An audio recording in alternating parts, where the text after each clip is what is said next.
As the 2014 Catholic Radio Conference comes to EWTN, we'll look at radio as a means of evangelization and talk about how you can be involved in spreading the gospel in your city and around the world.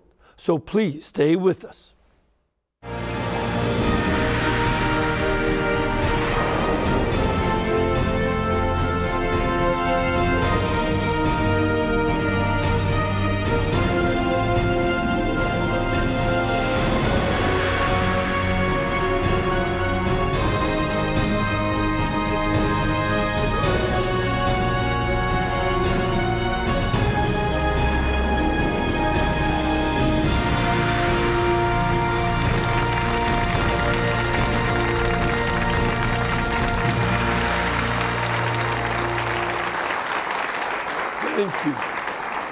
Thank you very much and welcome. I'm Father Mitch Pack and welcome to EWTN Live, where we bring you guests from all over the world.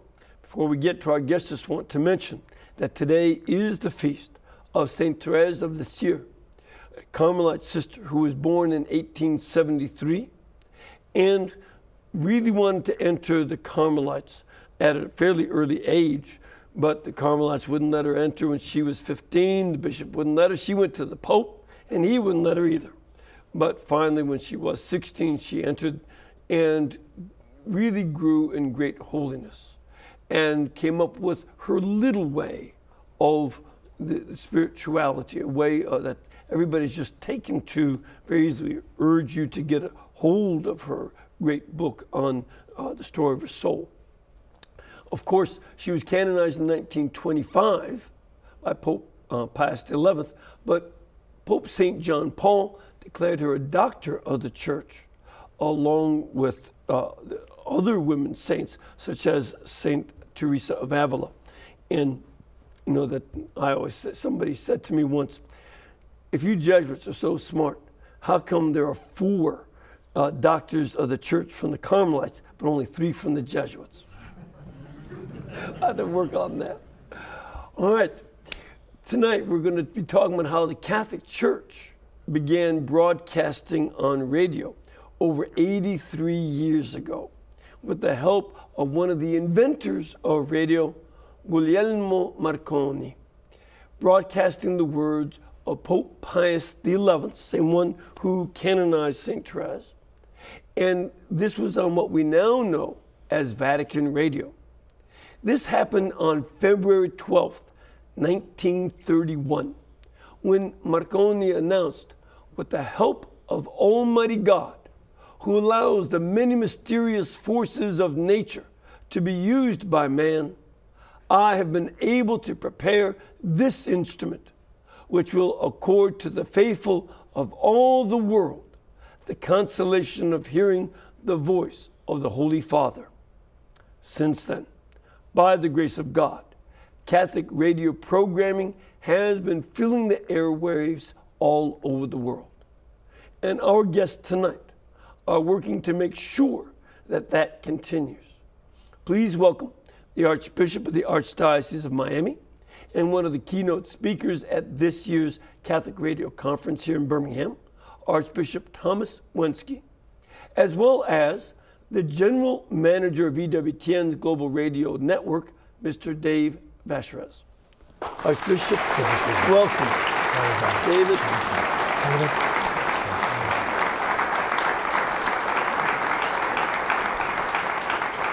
Thank you both for being here. Appreciate it very much. I know you're very busy, Excellency, with running an archdiocese, fairly good sized one, and you're also going all over the country as well as working here at EWTN, dealing with our ever expanding radio network.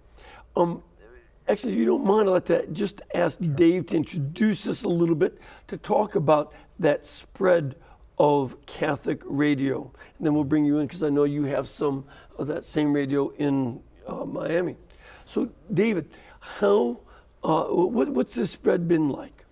Well, and it's good that the Archbishop is here, because the spread first came out of an invitation from Mother Angelica to make programming available for AM/FM radio stations across the country free of charge from EWTN. in 1996.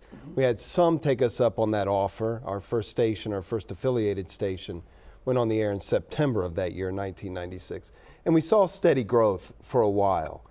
But when the partnerships came together with the local church, with people like Archbishop Wenski, partnering with us on the programming side, in this case, on Spanish language radio, and then to build Catholic radio stations across the country with the support of the local bishop, we saw that growth skyrocket. So we have partners who are here with us in the studio today who come forward with the idea of putting Catholic radio on the air. But Catholic radio stations, local Catholic radio stations, are only as effective as they are tied in to the local church, to the local bishop, to the local pastors, making them an extension of the local church. And when that model was adopted and planting stations all over the country using that model, we saw the growth just take off. So you're looking at the first station in September of 96, now over 265 radio stations across the country using that model, and we see growth not ending anytime soon as that continues to spread. I was one of the speakers at the second radio conference, and there were 25 people, most of whom were radio wannabe folks. There were only a few, very few folks who actually were running radio stations. Right. This is out in north of San Francisco. And now, how many people are at the radio conference this year? We've got 170 registrants and then some others showing up as well. So we're a little under 200 people, but representing, again, over 265, actually over 300 radio stations in the United States. Yeah. So. Because some of the radio stations have various outreaches that extend from the central station out to other places. Absolutely, and it is, again, it's a partnership of national programming, encouragement of local programming, and that marriage really makes the best programming approach possible so that the message that the local bishop would like for his flock to hear is heard as well. So, now, Excellency, you have a Catholic radio station in your archdiocese. Which one is it? It's called Radio Paz. It's a 24-hour, 7-day-a-week Spanish language radio station. It is one that works cooperatively with EWTN. We give you some of our programming and we take some of your programming. And also we're somewhat of a platform for other Catholic radio stations throughout Latin America.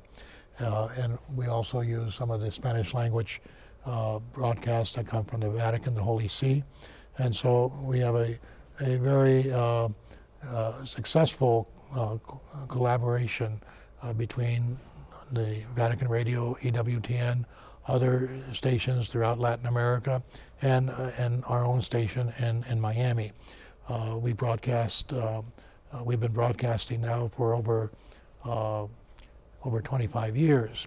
And one of the interesting things is that we have an app, a Radio Paz app, and I can listen to Radio Paz here in Birmingham through my iPhone. Yeah, matter of fact, you demonstrated that to me when I met you. Right, so that, you can just call up the app and start listening. If you put it on the app, you can listen anywhere in the world.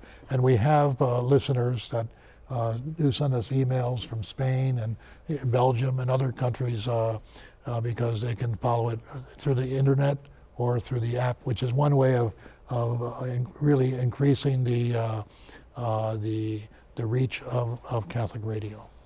And I think it's important to note how your station began as an archdiocesan station. Sure. Well before Mother had gotten the idea of doing radio. Oh yeah, and before we bought our own station, we began small. We began by buying time on a brokerage station. There are stations all around the country that are called brokerage stations. Basically, they sell blocks of time to info-commercial people or to any ethnic groups. Anybody who wants. Anybody who wants it. So we started small by buying time, 3 hours, 4 hours on a brokerage station, and then broadcasting, and that helped our people to gain experience and to to understand what it means to operate a radio station. And then when the opportunity came to buy this one particular station, like I said, over 25 years ago, the Archbishop at that time, Archbishop Edward McCarthy, decided to buy it. And one of his dreams at that time was the hope that Radio Paz would be able to reach Cuba as well. Mm-hmm. And probably on a clear day when the atmospherics are just right, it might. But you can extend that reach, as I said, through apps and through internet and all those things now. And of course, a good deal of Cuba has reached Miami. Of course. So there's plenty of folks there who can still listen to it. That's right. And you know, it's something that's that experience in Miami is parallel to EWTN, which began with only 4 hours a day. Mm-hmm. You know, when I first came here, and it grew as we learned more, gained more programming. Right. It's just this kind of slow development that is more steady and sure. That's right. And another experience that I had when I was the Bishop of Orlando, we rented a subcarrier frequency.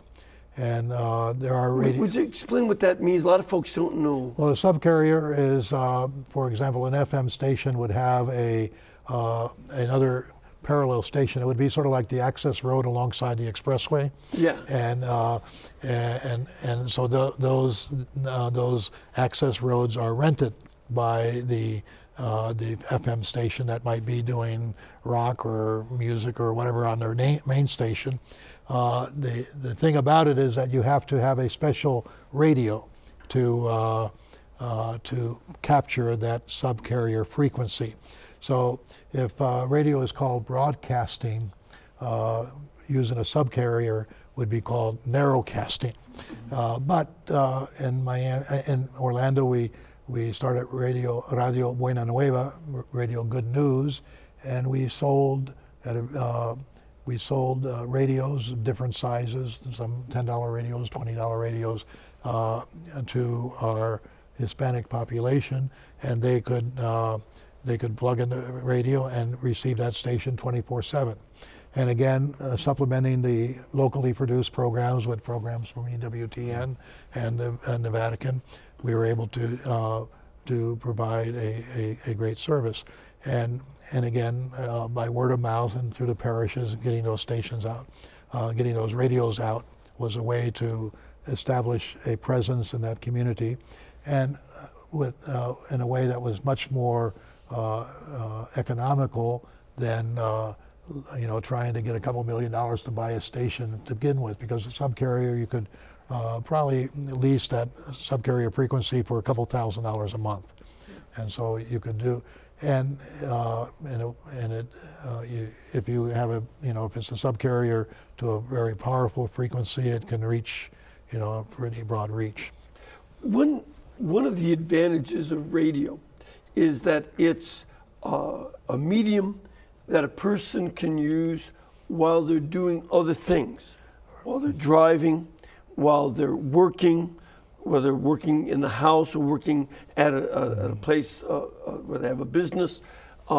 And it's one of the needs that I think Catholic radio is meeting is that of catechesis for people who are Catholic, but oftentimes can't put the meaning of the Catholicism into words, and that, so this becomes a way of doing catechesis and evangelization.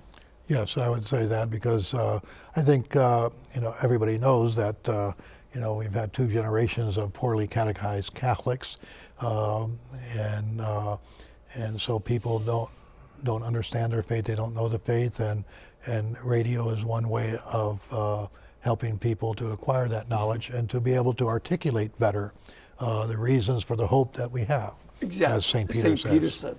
1 Peter 3:15. But Archbishop Naumann of Kansas City, Kansas, said that his radio station, integrating it into the local church, had become his most effective tool for teaching adults the faith in his archdiocese. Yeah. Again, Catholic radio in and of itself is effective, But as it's integrated into the local community, as it's integrated into the local church, it becomes an excellent tool. Mm-hmm. And so he was pointing that out. There was a great way for him to reach his people directly and speak to them and use it for that purpose. So Archbishop Naumann also does his own programming. Right. Yes, yes. Broadcasts.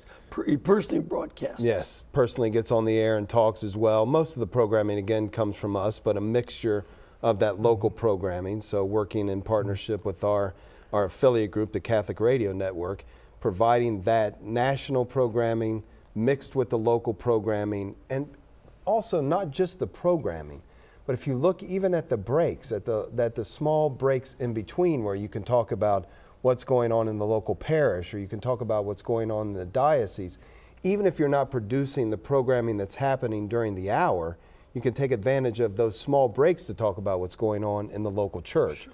And so it's even with national programming, you have that benefit.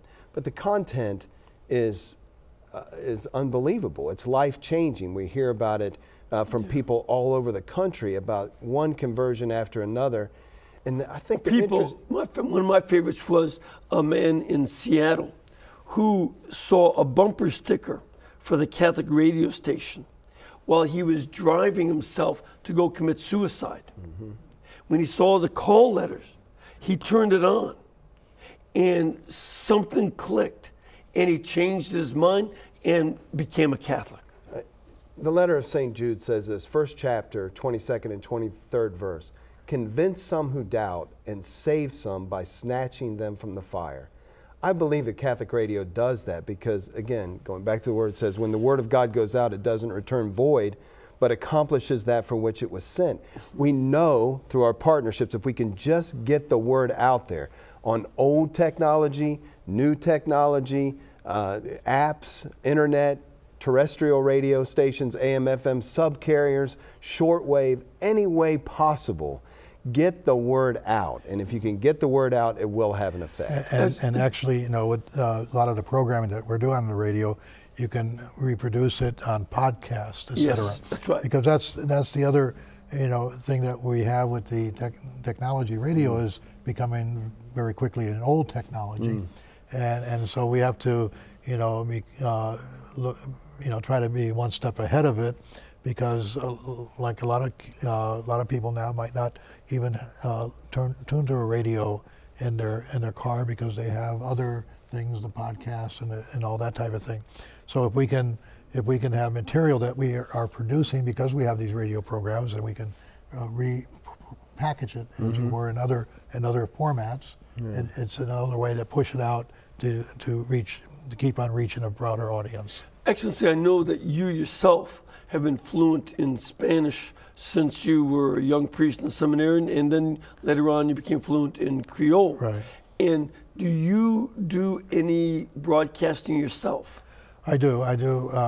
In the Spanish radio. Yesterday I was they brought the studio to me to my office, and we pre-recorded about a dozen messages over different, about the Synod, about the Mass I had Sunday with the Filipinos, about the the Respect Life Month and all these things. And so I spent about an hour recording these things, and they'll be interspersed in the messaging of the radio during the next month, during the course of the month. And then in November, we'll do it all over again.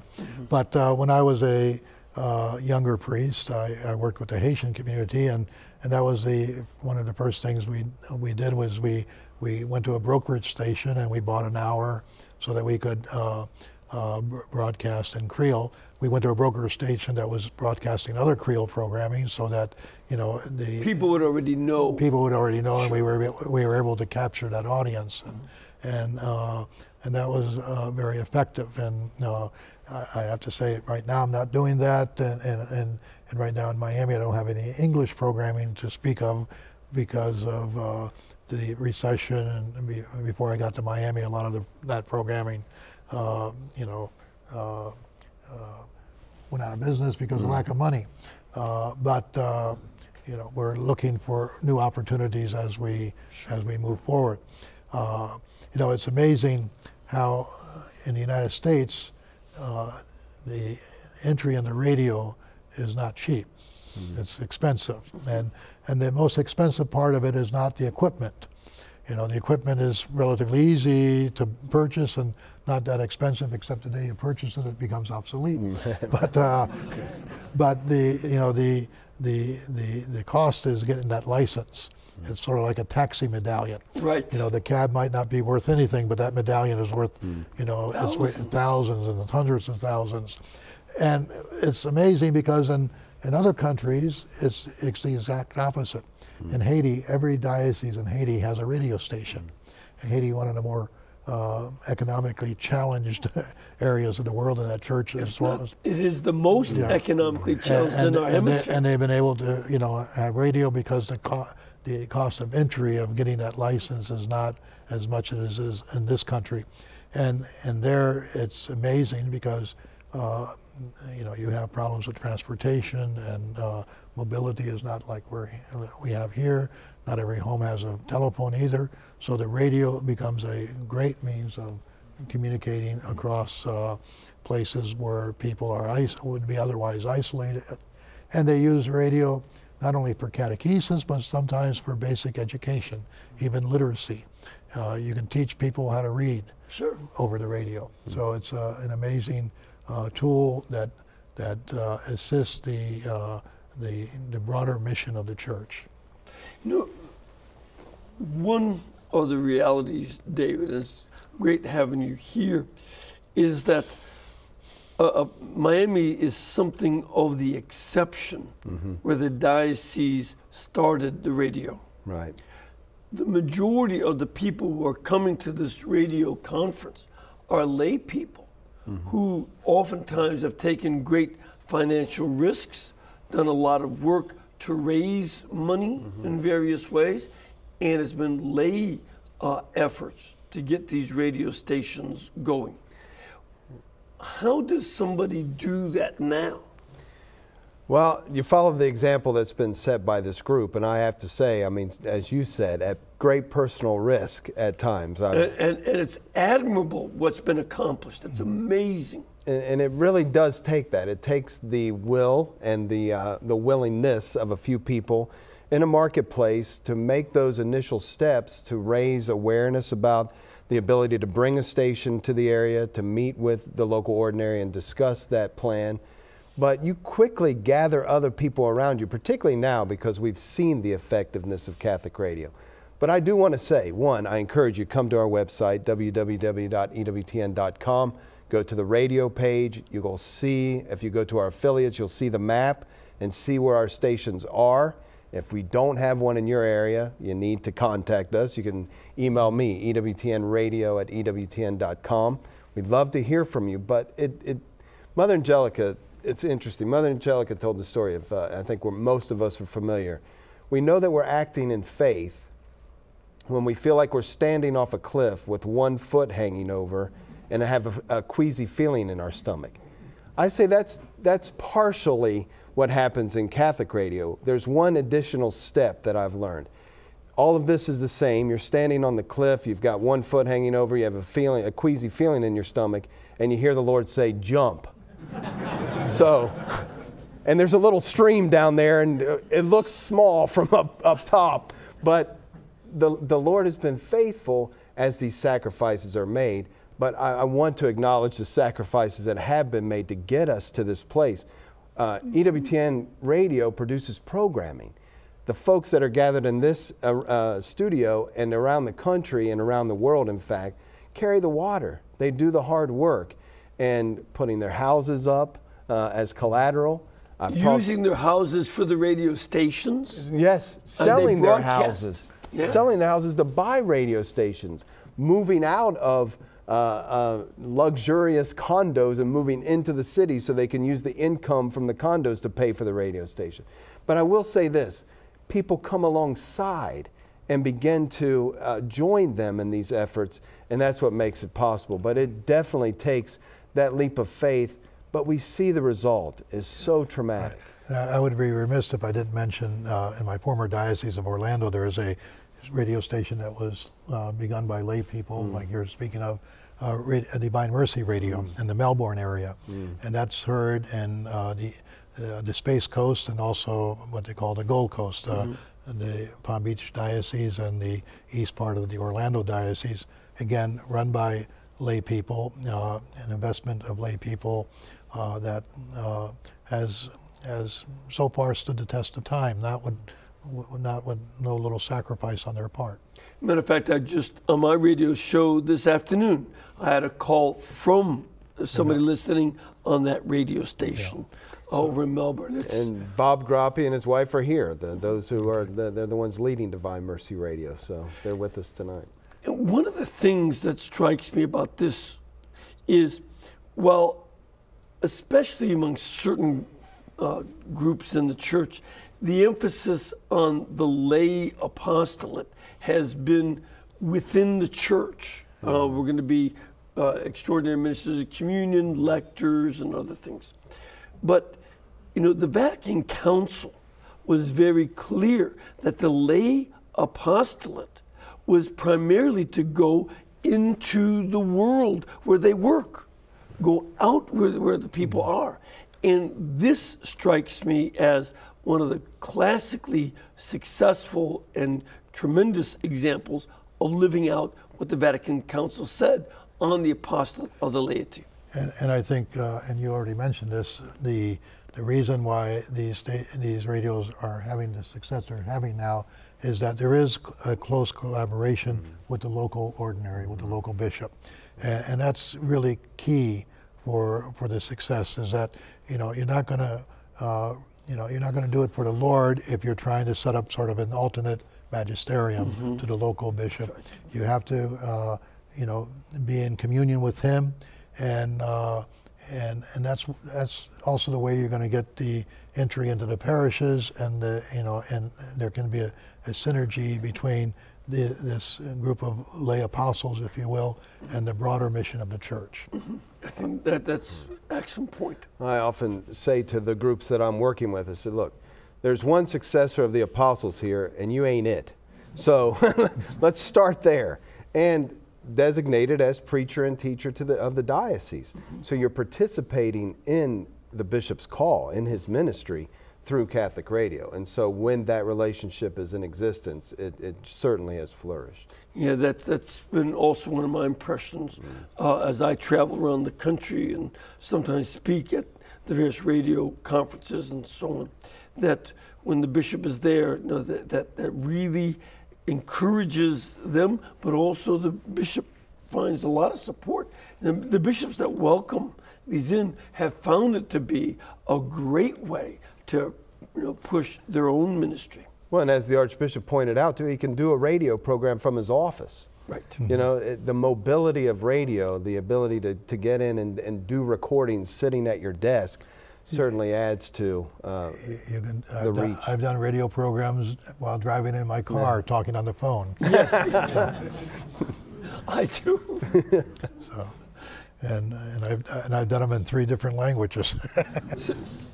Now there is one other advantage to radio, if I could mention real quickly. This is my 4th time on television. Someone told me the very first time that I got on that being on television adds 15 pounds. I didn't know that was cumulative. This is my last television show. I just can't afford it. We have room for membership at the YMCA. Is that the solution, Father? Okay. Help. We had to take a break. I just want to mention that the 2014 Catholic Radio Conference is going on right now, right here, through October 3rd in Birmingham, Alabama. If you're interested to find out more about it, you can go to www.catholicradioconference.com and you will find a lot more information. But we're going to take our break now. Come back in a couple of minutes and see what questions you might have for the Archbishop or for David Vacheresse, and I'll find out what you also might add in from your perspective. So please stay with us.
Thank you. Welcome back. First of all, I want to invite you to come and do what all these nice folks. You don't have to come for a radio conference. You can come down here and join us by calling our pilgrimage department. They will give you information on when the masses are and the programs that you can be part of the studio audience. Just call them at 205-271-2966. Or you can go to the website, EWTN.com, and they will get you information on where you can stay, places to eat. We didn't get you any fried green tomatoes yet, Excellency. Might have to get you some of that good barbecue, religiously themed. It's Golden Rule Barbecue. We even have a hamburger heaven. So come on down and join us. We'd love to have you here. Y'all ready for some questions? Absolutely. Giddy up. Let's start off with Marion. Hello, Marion. Hello, Father. Hi, where are you from? Hello? Hi, where are you from? I'm from Casper, Wyoming. Oh, what a great town that is. And what is your question? Well, I've been watching on EWTN, and you have, when I see the pictures of, the map of the stations all over the country, I see that all of this western part of the country does not have any stations in it, all the way up from Colorado and way up into Montana through Wyoming. None of us, we don't have the radio stations. And I was just wondering how to go about getting this part of the country with all the radio stations that you have. First of all, can you get those pronghorn antelope to start contributing? I'm sorry, I didn't hear you. David, go ahead. Actually, I speak to Wyoming a little bit. Colorado and Montana, we actually have a few stations in each of those states. But I would say the answer is always, if there's something missing, we're waiting on you. Yeah. And so we have a whole system in place where we can help provide the support that's needed to get a station on the air. What's missing is someone in Wyoming coming to us and saying, I want to help you get that station started. Mm-hmm. Email me, EWTNradio@EWTN.com. That's me. That's my email address. I will get back in touch with you. We'll get some stations in Wyoming and wherever else we need to get them with your help. But it takes people on the ground.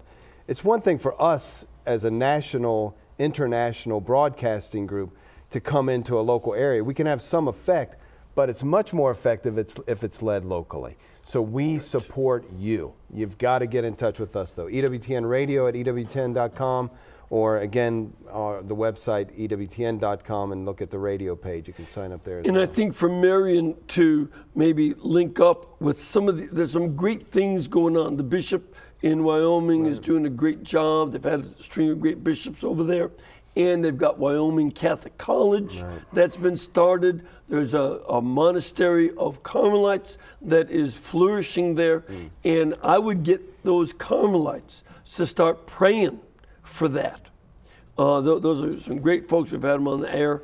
And get that praying going and get some of the young people thinking and local folks in Casper and elsewhere. Well, and we'll connect you with the other people who are interested in starting Catholic radio in that area, and a mature group from somewhere close by that's already running one of our radio stations to help you put one together there. And then you can organize a rodeo as a fundraiser. That'll work. I've been over to the Pioneer Days over there. It's fantastic. Bring Father out hunting. And we have a question from the studio audience. Sir, where are you from? My name is Joe Pietz. I'm with KDME Radio in Fort Madison, Iowa. Okay. And I have would like to hear some comments from your guests on every station has to pay rent and to stay on the air. Where do we get these funds from? Well, I think one model would be what public radio does or public TV does. They ask for listeners to subscribe by giving donations. You can do a marathon, and don't do it too often, but do a marathon and you get people to subscribe, and then you try to get their mailing list and keep them paying for the good programming that they're getting. Yeah, I agree with that completely. A couple of on-air pledge drives a year, but also combine that, again, we're talking about the relationship with the local church and getting into the local church with the blessing of the local bishop and letting the word get out, that there's a need there, that there's a vision for bringing Catholic radio to the area or supporting the station that's there. I often think of a story about Mother Angelica years ago, and this is just a little while after you got involved, Father. Right. And you probably remember the story. Sister, I believe it was Antoinette at the time, was in charge of finances, and payroll was due. It was $15,000, and Sister came to Mother and said, Mother, there's no money in the bank. It's $15,000, and I don't know how to pay it. And Mother Angelica said, why are you telling me? This is Jesus Network. Go tell him. So Sister obediently went into the chapel, went before the Eucharist and said, Jesus, payroll is due. It's $15,000, and we don't have any money. And then she went back to her office. A check for $15,000 came in that day, and payroll was met. Now, I will say this. That was at a very kind of early days for EWTN. If that check hadn't come in, we might not have been able to move forward. And that's where we are today. Now, if you look at EWTN and all that's been accomplished since then, you can trace everything back to that $15,000 check. Without it, you don't have where we've come to. So I say to you, the viewer, support your local Catholic radio station.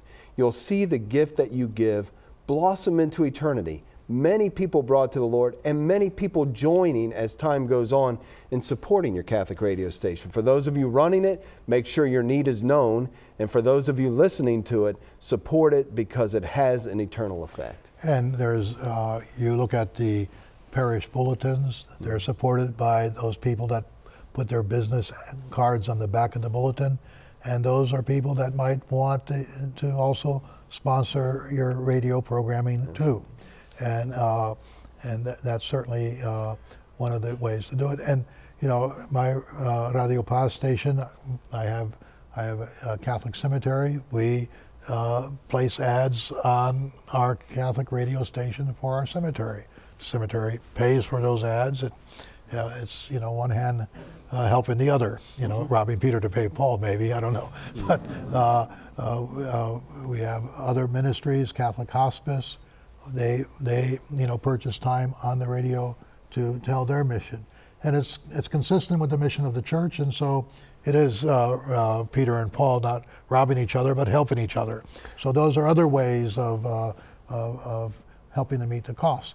And as I said earlier, the cost of entry in this country anyway is very expensive, and that's one of the big things that you know is probably why you know we don't have a bigger presence as of yet.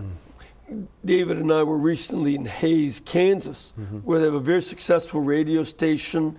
They're really tapping into the local clergy and others. But what they did is had a fundraising dinner. It was the biggest one they'd ever had. The bishop was there. The bishop was there, and you know he was very welcoming. So there are a variety of things. Some people organize pilgrimages, and that becomes a way to do fundraising. So all sorts of things. Right. We have a question from our studio. Sir, where are you from? From the Redeemer Radio from the Fort Wayne South Bend Diocese in Indiana. Great. Good to have you here. And your question? Well, we've seen people coming back. Priests tell us that people are coming back to the church because of Catholic radio, what they hear on Catholic radio. I wonder if you could share a little bit about conversion stories of what you hear around the country about non-Catholics being moved by Catholic radio.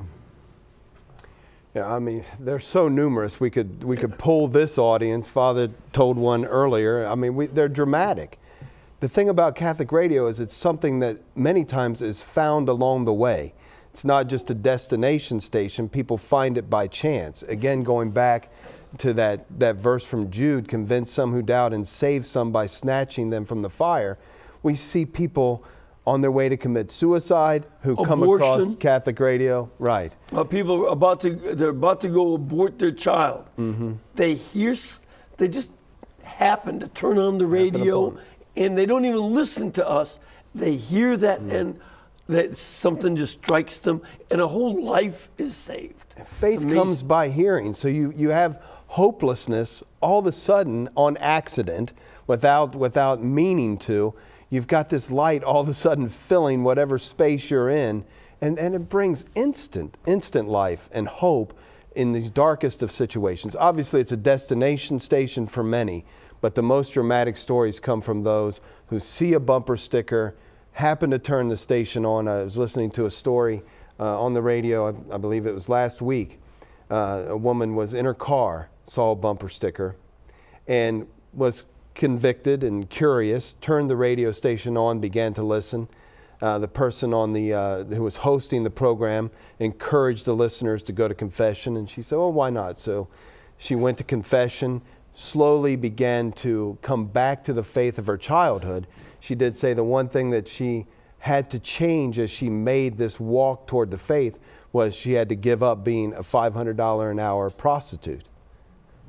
All because she saw a bumper sticker. Yep. And she said she's never been happier in her life. She found hope, reconnected with that joy of her childhood, all through the fact that someone put a bumper sticker on their car. Yeah. And there are great stories too of maybe conversion or reversions, people coming back to the faith. But another demographic that radio really provides a great ministry to are those people that are shut in or that are isolated. We have a lot of elderly people that are, that they're not as mobile as they once were. They can't get out of their house that much, and you can get caught into depression and to turning in on yourself, and turning on the radio allows them the opportunity to connect with people. One of the more touching things that I follow on my radio is Radio Paz in the evening, in the late hours of the evening, the Rosary. But they have callers. A caller will come in and say the first part of the Hail Mary, and the personality behind the microphone will answer, and they'll go, from phone call to phone call, and uniting people across the airwaves in a together in prayer, which helps overcome isolation, loneliness, etc. Sure. We have a caller. Hello, Stephen. Yes, hello. Hi, where are you from? I'm from upstate New York. Great. I was just up that way myself over the past weekend. What is your question? Is it an FCC regulation that EWTN radio stations broadcasting on FM can only broadcast on low power stations? Great question. No, we can broadcast on any AM, FM radio station. Of course, we can broadcast on low-powered FM stations as well. But this is in partnership. We don't own or operate any radio stations, EWTN, other than our shortwave radio station. We're a program provider. So we work in partnership with those who are courageous enough to come forward to buy these radio stations, put them on the air, and then share our programming. And I did want to go back to something you said, to show the strength of these groups. You mentioned the fact that you were at the Second Catholic Radio Conference in San Francisco, which I think was in 1998. Yeah, I think so. There were a couple of people in that room of 25. Now you're looking at a time frame when we had 5 or 6 Catholic radio stations in the country.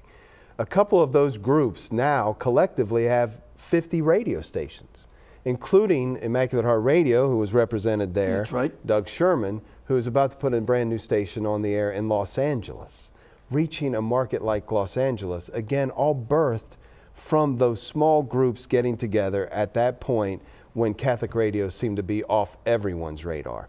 So, and I think also to address that man's question, that a lot of times the radios begin with low power, but they grow into that they can get more powerful broadcasting. I know they're doing that in Baton Rouge and southern Louisiana, and I was able to listen to their broadcast all the way up. I was driving up from there about a month ago, and I could hear them all the way up to Jackson, Mississippi. Yeah. So that's what I said earlier about the cost of that taxi medallion. Yep. And good to mention here as well, and one of our very valued partners, Catholic Radio Association, has assisted many of these stations in increasing their power, looking for opportunities to put new stations on the air.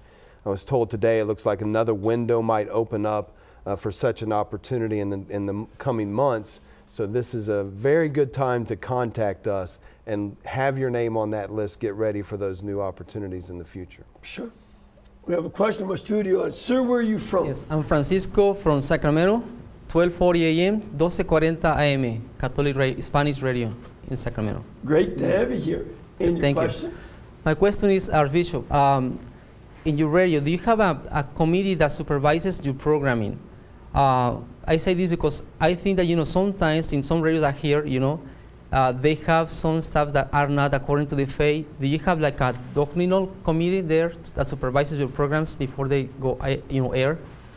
Well, I have a priest that's a director of the station. I have confidence in him that he is making sure that the material, the programming material, is up to snuff, as it were.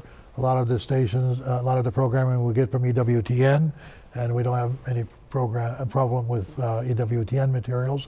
And again, I also have a board of directors that also looks in on the whole operations of the radio. So it's a very complex operation. Yeah. And just so folks know, here at EWTN we do have a theology department that reviews the works of different speakers, and when we have difficulties, they address that. They're very competent to do that. Father, where are you from? I'm from Guadalupe, California. I'm a conventual Franciscan. Great, good to have you here. A little competition for our guys. Well, it's one of those three things that only God knows.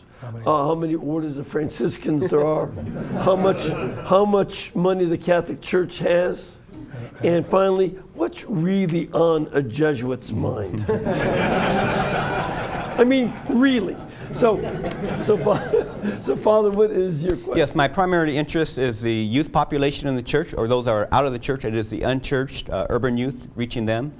And I also realize that there's a huge growth in mobile phone usage and downloading apps, internet radio. One would think that would be the cheaper way to invest, would be internet radio, in terms of quote-unquote return on investment, et cetera. So first, congratulations on that app that you have now for your own radio station, Archbishop. And I'm curious as to know how many of your listeners, or is there any way to gauge how many listeners are listening with the app versus the traditional radio? This is kind of a technical question. I think there is, but I'm not the one that has the knowledge of that. It's beyond my pay grade, I guess. but I can try to find that out and get that information to you, because we have a pretty good idea what our listenership is through the Arbitron ratings and all that. But also, I think we can figure out on the internet how many hits we're getting and how many apps are downloaded, et cetera, et cetera. So I don't know the answer, but that's not my expertise. And we at EWTN have this kind of internet availability. We're on YouTube, we have podcasts, all that kind of contact. Do you know how many people use that, or is there any way to know? Well, we know how many people are on our apps. EWTN's app, many of our affiliate groups also have apps, so you can measure that. What you can't measure is how many people are listening to the terrestrial radio station, the AM/FM radio station. Judging by calls, our listenership is still very tilted toward an AM/FM radio station. Right. But I would hearken back again, St. Paul saying, be all things to all people so that some can be saved. Look for every opportunity. Get on every platform. And our affiliates are very aggressive about this, and we're very thankful for that. EWTN looks for every opportunity to get the word out through Facebook, as you said, podcast, through the EWTN app, through Sirius XM, satellite radio. Our own website. Everything, right. Take advantage of it all. You're going to reach someone and have an effect. All right. So we have another question from our studio audience. Sir, where are you from? Good evening. My name is Daniel Callis from St. Joseph Catholic Church in Dalton, Georgia. But you're not from Georgia. No, I'm from Puerto Rico. Oh, there you go. In the last session, they was say that it's very important the fidelity that we as a radio worker or radio apostle have to have with the magisterium, with the bishops. But I would like to know also Monsignor, you as a bishop, as a pastor of your archdiocese, how you bring back that support to the radio station, how you make it that reality that we can know it, we can feel it, because that's very important for us too. Yeah, sure. Well, I'm supporting the radio station, subsidizing it, but also I'm on the radio station frequently, so the people know that I'm supporting because I'm using it myself. So. And also in your case, you appointed the priest who's the director, directing the radio station. Exactly. So you have very direct. Exactly. But I think the question would be for those radio stations that are not directly owned by the archdiocese, as is yours, but these lay apostolates.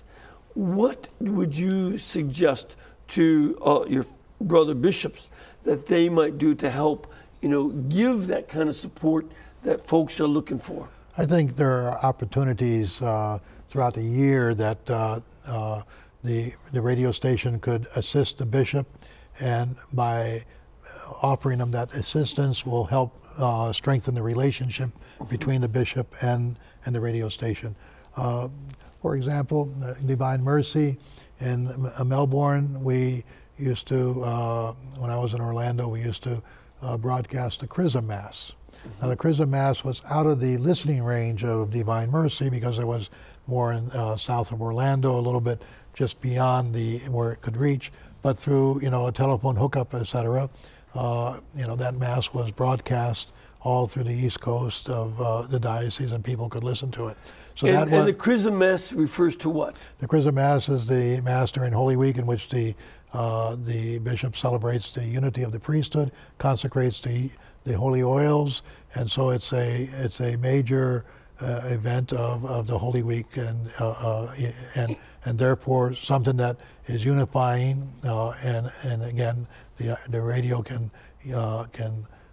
expand the reach of that Mass beyond the people that are in that church on that day. Yeah, because it's one of the very important liturgies where the priest and the bishop are together in their priesthood, and this is for the whole diocese. So that's right. That's a great way. And the cathedral usually is too small for everybody to get there, and so this is a great way to offer that to the local bishop, saying, your homily is going to be on there. Everybody will hear the music, all the priests.